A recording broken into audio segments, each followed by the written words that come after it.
Olá, pessoal. Quem fala é a doutora Catarina. Atualmente eu estou como diretora técnica do Multi-Hospital. Vim conversar com vocês um pouco sobre o protocolo de emergências clínicas no Hospital Dia, né? A gente sabe que a gente não tem um setor de emergência ali no Hospital Dia, é um hospital somente de consultas e procedimentos eletivos, mas as emergências elas podem acontecer em qualquer lugar. Então, para isso, a gente tem um novo formato de médico ali, que é o médico hospitalista. E aí eu vou dar um pouquinho de orientações de como vai funcionar o acionamento desse médico e quando a responsabilidade do atendimento é do médico que já está atendendo o paciente. Tem introdução. As emergências elas podem ocorrer em qualquer etapa do processo, seja o paciente que está aguardando lá na recepção para ser consultado no ambulatório, seja o paciente que está dentro do centro cirúrgico, o paciente que está ali fazendo uma tomografia com contraste. Agora a gente tem então a figura do médico hospitalista das 7 da manhã às 7 da noite, que é o período em que o hospital está aberto. Esse médico ele vai ficar alocado ali na sala de observação pós-operatória e no centro de infusão, tá? É, majoritariamente, de manhã, esse médico vai estar mais ali no centro de infusão, que a gente tem maior volume ali das infusões, e aí tem que fazer a prescrição das medicações pré-infusionais, que a gente faz infusão de monobiológicos ali na unidade, né? E a parte da tarde, que é onde ele vai ter que prestar um pouquinho mais de suporte ali nas orientações de alta, então ele fica mais ali disponível na observação pós-cirúrgica. De qualquer forma, um local fica do lado do outro, naquele mesmo corredor ali do centro cirúrgico. Então, de qualquer forma, ambos locais estão bem próximos um do outro. Então, sempre que você precisar acionar o médico hospitalista, tem que chegar ali na observação pós-cirúrgica e solicitar pelo médico. Se ele não estiver ali, o enfermeiro vai buscá-lo ali no centro de infusão, tá? Esse médico hospitalista, ele é o responsável, ele é o líder do time de resposta rápido. Então, quando um paciente ele intercorre em algum local da, da unidade, a gente aciona o time de resposta rápida. E o líder desse time é o médico hospitalista, tá bom? Setores fechados, então, centro cirúrgico e SADT endoscopia. Ali, o paciente ele já tem dois médicos responsáveis, que é o anestesista e o médico ou o cirurgião ou o endoscopista. Então, nesse cenário, o médico hospitalista não é o médico de referência desse paciente. O médico de referência desse paciente é o médico que está assistindo esse paciente. Então, ou o anestesista ou o cirurgião. Se for uma intercorrência cirúrgica, o cirurgião deve ser acionado. Se for alguma intercorrência anestésica, o anestesista deve ser acionado.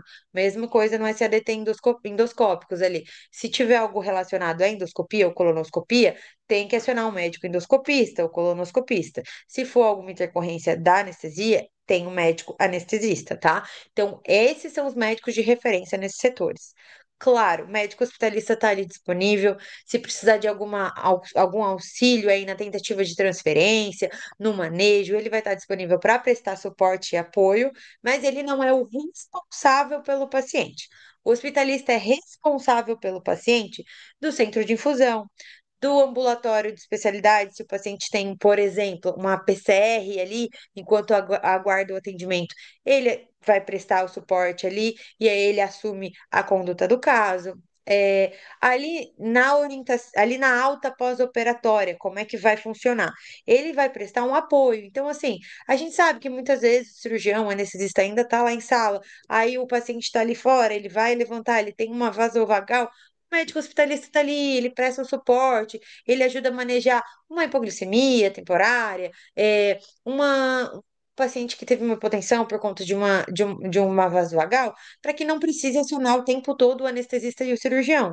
Mas, assim, intercorrências cirúrgicas ou anestésicas que necessitam de ciência, o médico assistente desse paciente segue sendo o cirurgião e o anestesista.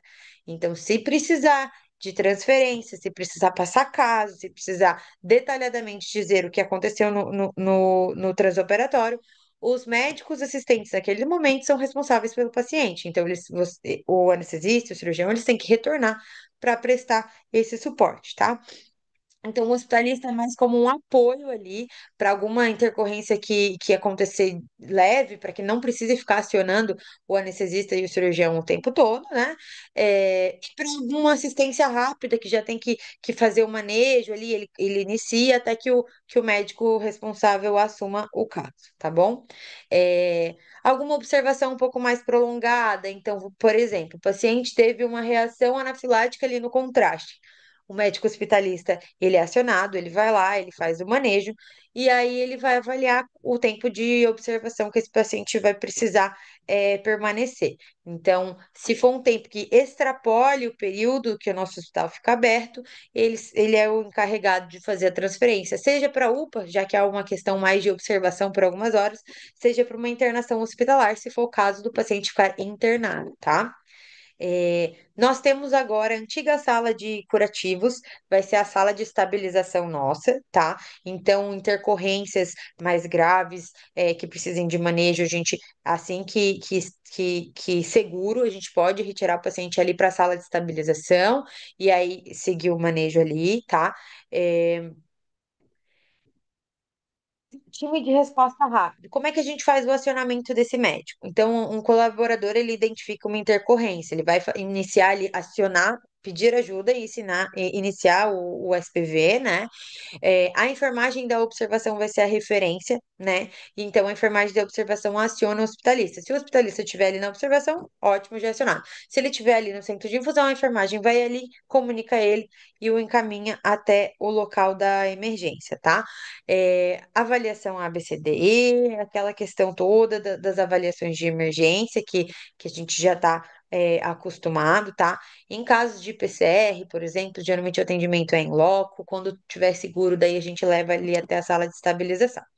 Condutas gerais, então, garantir via aérea, ventilação, circulação, SBV e SAV, então, suporte básico de vida, suporte avançado de vida, conforme a necessidade, monitorização contínua, registro em prontuário de todo atendimento e acionar o suporte interno ou SAMU.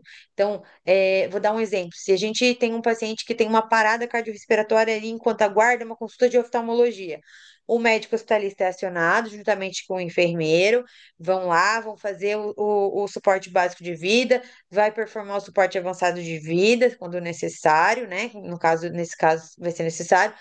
Quando seguro, a gente remove esse paciente até a sala de estabilização, onde vai ficar o paciente até a remoção. Então, nesse caso, o paciente pós-parado, ele vai estar entubado, vai estar com ventilação mecânica, com droga vasoativa, a gente precisa acionar o SAMU para que o SAMU venha e transporte esse paciente, regule esse paciente para o melhor local.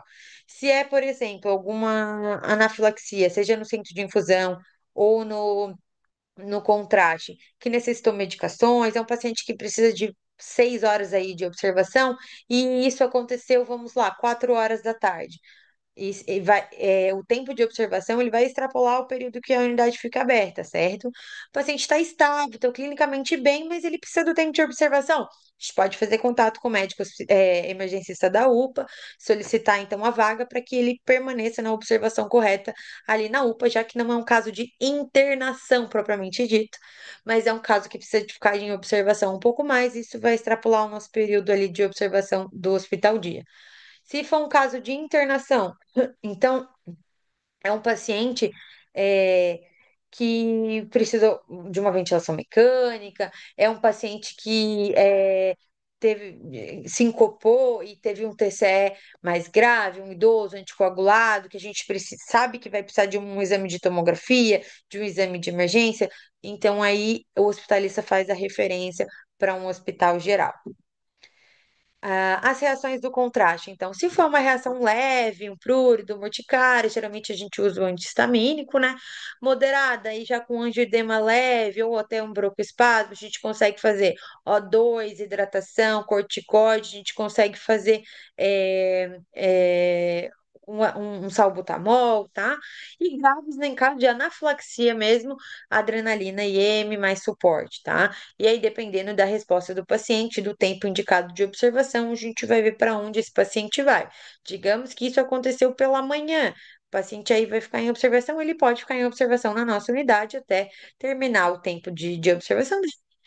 ser liberado para casa, tá? A gente só vai transferir o paciente se realmente tiver necessidade, que se a gente não conseguir prestar o suporte dele aqui.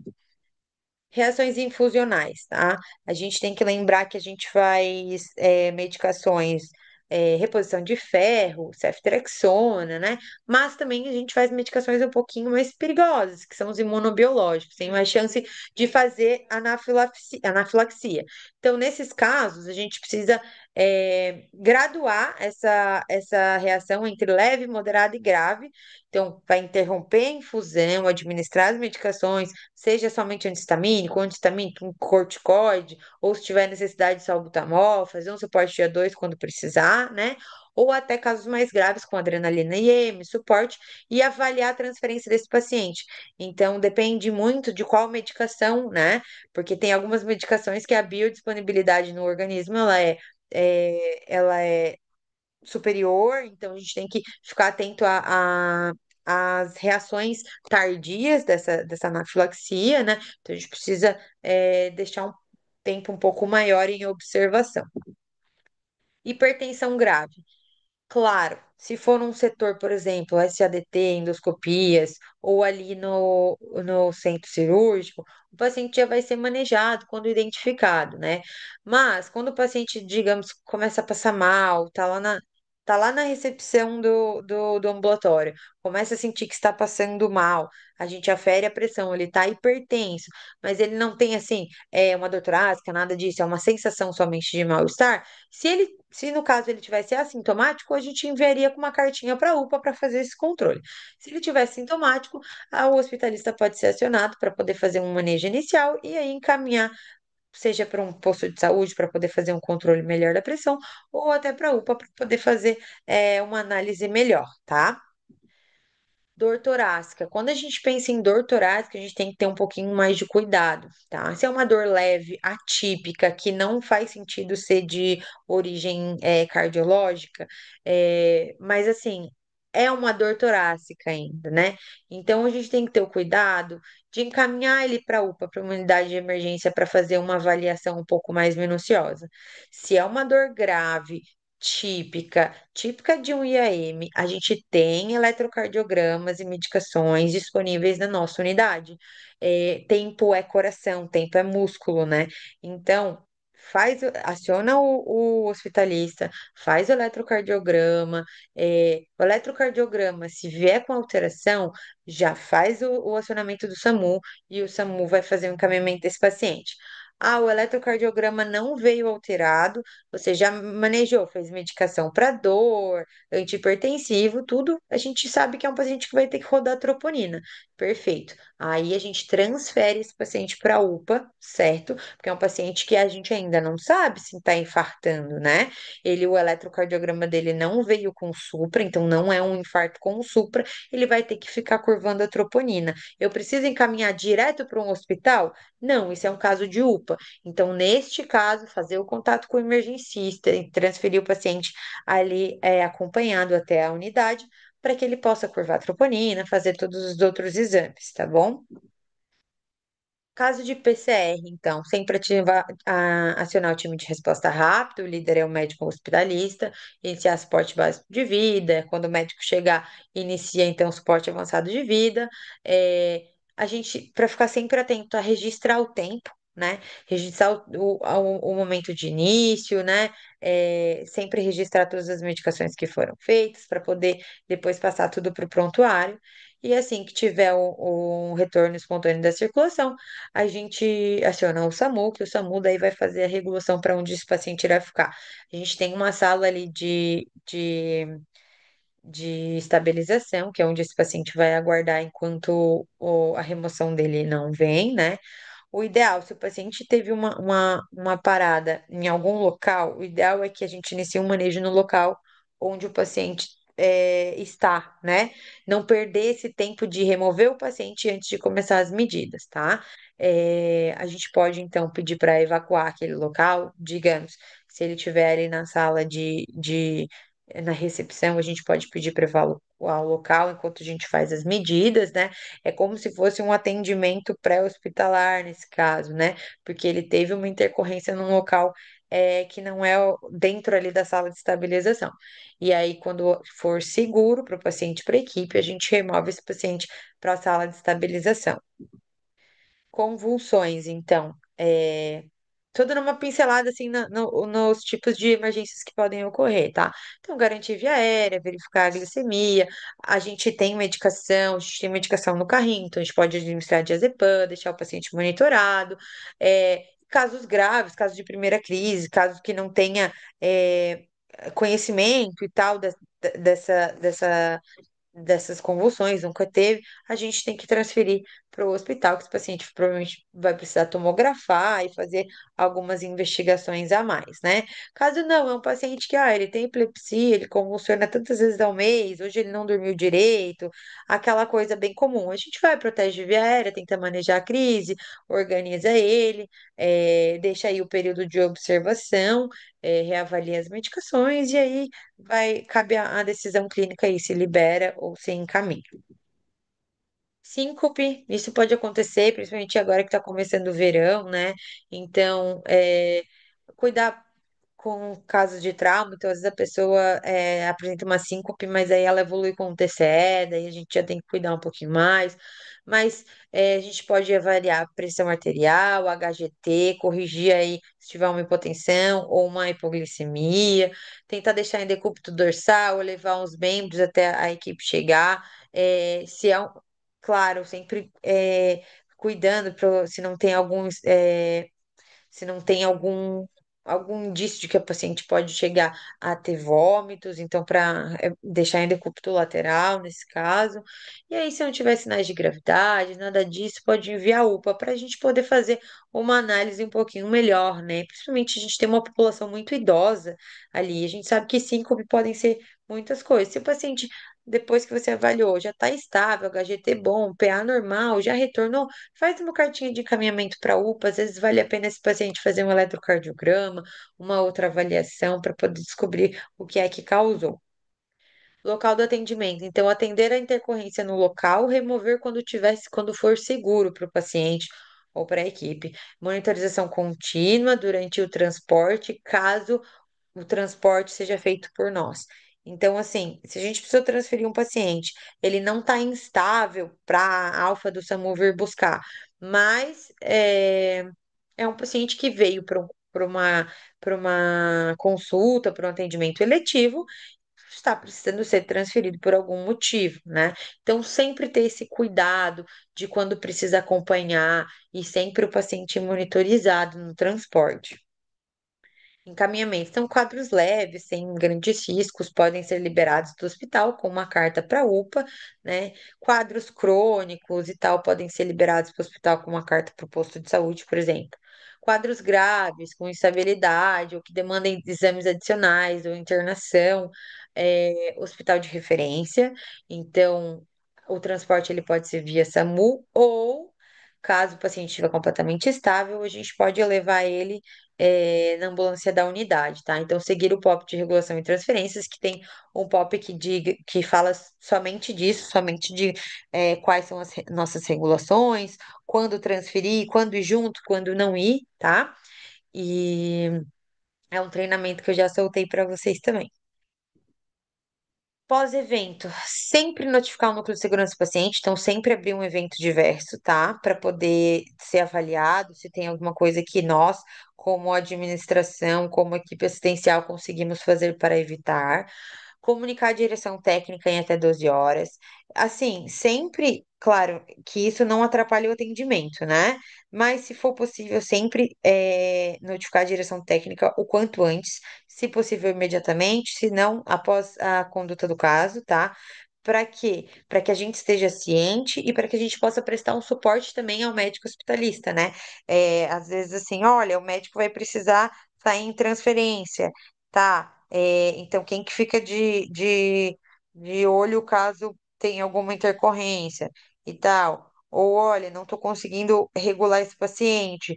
Às vezes a direção técnica consegue prestar um suporte, tá bom? e registrar sempre todo o atendimento em prontuário. Então é isso, pessoal. Obrigada. É um formato novo aqui da unidade. A gente está aberto a críticas, sugestões e com certeza esse médico hospitalista ele vem para somar aqui no nosso atendimento e na segurança do nosso paciente. Muito obrigada.